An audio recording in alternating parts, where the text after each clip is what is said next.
Tu recommences celui-là? Bon. Toi derrière cet écran là, dis-moi. Tu veux ma photo, connard? Maintenant, pour avoir ma photo, il faut payer. Comme ça maintenant, je suis une star moi. Eh ouais, vous me connaissez pas mais je suis une star maintenant, ça y est. Eh ouais, je suis une star.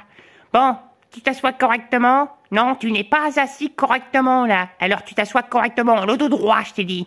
Ouais, le dos droit. Hein, c'est pas parce que t'es sur le canapé qu'il faut te vautrer. Hein? Oh, c'est pas possible ça. Bon, t'es prêt? Ok, t'es assis correctement cette fois-ci? C'est bien. Tu pourras regarder cette vidéo de merde. Voilà comment en train de partir de l'XP6. Elle se vend pas, donc on peut détacher quoi. Pas le choix. Salut mes loulous, j'espère que vous allez bien. Aujourd'hui on va parler, on va faire quelque chose de spécial. On va pas parler de mobilette, on va parler de scooter. Voilà, scooter, hein, ça peut être quoi à votre avis comme scooter? Ce n'est pas du 50, c'est du 125. Alors, déjà pour revenir sur les projets mob, pour l'instant je suis à l'arrêt. Pourquoi je suis à l'arrêt? Parce que j'ai deux véhicules sur les bras. Et pour faire de la place, il faut absolument que ces deux véhicules s'en aillent. C'est la XP6 que j'ai mis l'annonce depuis un petit moment déjà, depuis la dernière fois que j'ai posté la vidéo. Je ne l'ai toujours pas vendue. On a quelques petites touches par-ci par-là, mais rien de sérieux. Ou alors des propositions de balles. Donc c'était pas intéressant. Autant la vendre pour pièce. Donc elle va commencer à être vendue pour pièce là. Je commence à avoir un petit peu de touche, mais c'est un petit peu... même ça, c'est timide, hein, c'est pas génial. Bon, en espérant que le plus gros déjà s'en aille. Ensuite, il y a la 40 NT. La 40 NT, c'est pareil, je l'ai mis en vente depuis déjà un petit moment. Pareil, j'ai eu des touches, mais jamais personne s'est réellement déplacé. Donc, voilà. Bon, est-ce que pareil, est-ce que celle-là va être vendue entière ou pour pièce? Je sais pas. Pourtant, je la vends vraiment pas très cher. Hein. Voilà, bon, on verra. Pour ceux qui sont intéressés, si vous êtes dans l'île de France, je la vends 350 €. Voilà, je le dis. Par contre, vous débrouillez pour le contrôle technique et la plaque d'immatriculation. Moi, je ne le fais pas. Donc, en fait, pour vous dire qu'on est sur un 125 qui n'a pas démarré depuis un petit moment. Oui, parce que ça fait 4 ans que je suis là et 3 ans qu'il n'avait pas roulé là où il était avant. Il a toujours été stocké dans un endroit, entre guillemets, semi-sec, c'est-à-dire à l'abri. On a donc sorti le petit booster. Moi, pour redémarrer, bah oui, c'est pas un 2 temps, c'est un 4 temps. Donc le 4 temps, c'est pas mon dada, hein. Je vous le cache pas. Autant je change des petites pièces par-ci par-là. Mais quand il s'agit de te bonder distribution, etc., bon, même si je l'ai fait il y a longtemps de ça à l'arrière, c'est pas mon dada. Voilà. Puis même, c'est pas mon dada dans l'état d'esprit, à part si c'est un gros cube. On va en venir au gros cube. Donc en fait, en conclusion de l'histoire, je vais le redémarrer parce que donc ça fait 7 ans qu'il n'a pas roulé le véhicule. Donc ce que je fais avant de le redémarrer, parce que quand c'est un véhicule 4 temps, j'enlève, en fait, je démonte l'antiparasite pour faire retourner le moteur à vide. C'est-à-dire pour relancer, si vous voulez, le cycle et puis relancer aussi l'huile, hein, l'huile du moteur qui a stagné et le relancer pour éviter que, entre guillemets, qu'on fasse un serrage ou un truc de genre. Donc je redémarre toujours un peu à vide. Donc là, par contre, ça, je viens de le faire. Donc j'ai enlevé l'antiparasite, je vais en remettre l'antiparasite. Et là, je vais aller tenter de le redémarrer. Alors l'essence, je précise que l'essence et l'huile, on s'étend. Sachant que le réservoir pour l'instant je ne l'ai pas encore vidangé. Bon, et en plus il y avait le plein. Donc bon, ça c'est un avantage comme un inconvénient, en espérant que l'essence ne me pose pas de problème. Après, comme m'avait dit un de mes confrères qui travaille dans l'automobile, il m'avait dit non, il n'y a pas de souci. Il m'a dit après ce que tu peux faire c'est de rouler avec l'essence et puis après tu rajoutes de l'essence neuve dedans pour compenser le manque. Parce qu'il m'a dit c'est vrai que ton essence ça va pas être terrible. C'est un réservoir en plastique, donc quand c'est un réservoir en plastique, enfin j'ai un doute, j'ai un gros doute, maintenant c'est un réservoir en plastique ou en métal, je crois que c'est en plastique. Vu que c'est un réservoir en plastique, normalement il n'y a pas de risque que ça prenne la corrosion ou un truc de genre, donc il n'y a pas de risque d'avoir de dépôt. C'est un petit modèle Honda PS 125, modèle injection. C'est pas un foudre de guerre, mais c'est un véhicule qui marchait très bien. J'en avais des kilométrages énormes. Donc après, bien sûr, ça sera donc une grosse révision à faire dessus.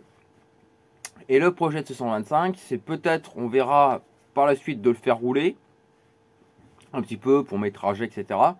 Mais par la suite, en fait, ce que je vais faire, c'est que je vais le revendre pour pouvoir me permettre de passer à plus gros. Parce que oui, je suis motard à la base, donc qui dit motard, hein, qui dit avoir un plus gros véhicule. La moto me manque trop. Donc c'est une décision que je vais me prendre par la suite. Voilà. En plus, c'est un véhicule, comme je disais, que je remercie de dire, parce que c'est un 125 qu'on m'a donné, gracieusement. Donc j'ai décidé de, entre guillemets, de passer après au cap supérieur, c'est-à-dire repasser sur un gros cube. Ce qui est d'ailleurs bizarre en gros cube, en gros cylindré, c'est que moi, bien sûr, je repasse jeune conducteur, parce que ça fait un moment que j'ai pas reconduit donc de gros cube. En tant que jeune conducteur, je suis halluciné par les assurances, parce que les assurances, en fait, moi j'ai la quarantaine d'années, hein, mais si vous voulez, l'assurance est moins chère en fait, bon, qu'un jeune conducteur bien sûr qu'à 20 ans, bien entendu, mais j'ai halluciné au niveau des tarifs, parce qu'en fait je m'attendais vraiment à quelque chose de beaucoup plus élevé, entre guillemets. Parce que là, vous voyez, par exemple, si on part sur sur des gros cubes de style, parce qu'il y a une petite pécane, je ne sais pas si je vais vous dévoiler ce que je vais me prendre ou pas, mais j'ai comparé par exemple avec mon ancienne machine et une machine plus puissante que celle que j'avais, et ben l'assurance du véhicule plus puissant coûte moins cher que celle que j'avais qui était moins puissante. Donc, à croire que les assurances, je ne comprends plus du tout comment ils fonctionnent. Peut-être que c'est des véhicules qui sont moins recherchés, etc. Pourquoi pas, je sais pas, j'en sais rien. Voilà. Donc en conclusion de l'histoire, ouais, le but c'est ça. Hein. J'ai d'autres buts aussi derrière. Hein. J'ai d'autres projets. J'ai plein d'autres projets derrière. Hein. Les mobs, je vais continuer à faire ce que j'ai à faire aussi dessus, bien entendu. Mais je vais pas tout garder non plus. Voilà, parce que j'aurai pas le temps de tout faire rouler. Il y en a 2-3 que c'est sûr que je vais garder parce que je les kiffe à mort. Et c'est des véhicules que j'ai pas envie de vendre personnellement. Mais après le reste, il va falloir que je prenne des décisions pour savoir si je garde ou je garde pas. Voilà. Parce qu'à un moment il faut faire un choix, parce que maintenant vous avez le contrôle technique, vous avez l'assurance. Encore pareil, je parle des assurances, mais les assurances pour une flotte de véhicules mobylettes ça coûte pas cher.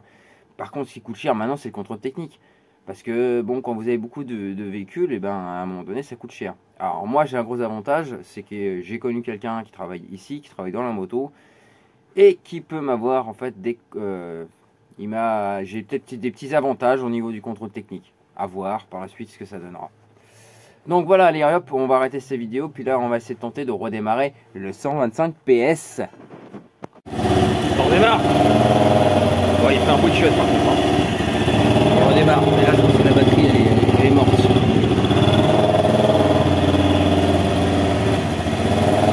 Donc, il y a selle à refaire, parce que la selle, elle a un gros trou là-dessous, là. Voilà, selle à refaire. Il faut que je retrouve des rétroviseurs. Grosse révision moteur dessus à faire. Je vais voir si je trouve un autre levier aussi. Voilà, un levier. Et puis après c'est surtout la grosse révision. Après, est-ce que je le customise ou pas? Telle est la question. Parce que j'ai des petites idées si je vais le customiser pour qu'il ressemble à quelque chose de cool. Mais je sais pas ce que vous en pensez, vous, si ça a le mérite d'être customisé ou pas, ou si je le laisse dans l'état où il est. Je sais pas encore. Je sais pas. En tout cas, c'est un petit véhicule assez cool. Hein. Voilà. Ah, lumière. Ouais, on n'a pas payé la facture d'EDF. Bref, donc voilà, le petit 125 PS. Eh oui, bah oui, heureusement que je suis là. Hein. Et n'oubliez pas, il faut être dans les 10 et prendre minimum sur GPS chrono. Et il oublie tout, hein. Heureusement que je suis là. Hein. C'est vraiment une tête de bite celui-là, je te le dis, moi. Tête de bite. Voilà, je suis obligé de tout faire, c'est pas possible.